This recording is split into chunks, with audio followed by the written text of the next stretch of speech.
देवाचा आशीर्वाद आपल्या पाठी असणं हे खूप महत्त्वाचं असतं, नाही का? आज कोजागिरी पौर्णिमा असल्यामुळे थोडी आज घाईतच होती, कारण काही आकस्मिक कारणांमुळे मला दसऱ्याला देवाची पूजा करता आली नव्हती. परंतु आमच्याकडे असं म्हणतात की जरी दसऱ्याला देव पूजायला नसला तरी आपण कोजागिरीला देव पूजू शकतो, नवंसुद्धा आपण पूजू शकतो. म्हणूनच मी सकाळी लवकर उठून सगळं आवरून मी पौर्णिमा असल्यामुळे पूजेची तयारी करत होते. कारण असं म्हणतात की आजच्या दिवशी देवी लक्ष्मी समुद्र मंथनातून प्रकट झाली होती आणि या दिवशी देवी पृथ्वीवर येते असं सुद्धा म्हणणं आहे. यामुळेच कोजागिरी पौर्णिमेला देवी लक्ष्मी आणि भगवान विष्णू यांची पूजा केली जाते. तसंही रोजच्याही माझ्या दिवसाची सुरुवात आहे ही पूजा करूनच होत असते.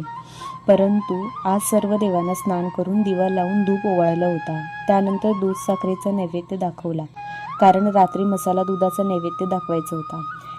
देवाचीच पूजा सकाळी झाल्याने मन छान प्रसन्न होऊन जातं बघा.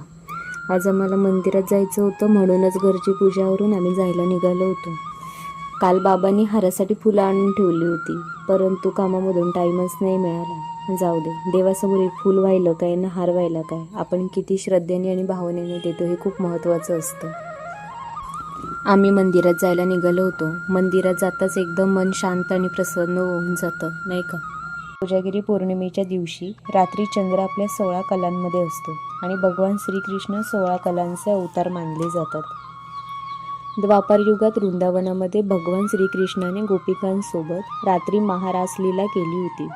वृंदावनात निधिवनात आजही श्रीकृष्णाने गोपिका रासलीला रचतात अशी मान्यता आहे.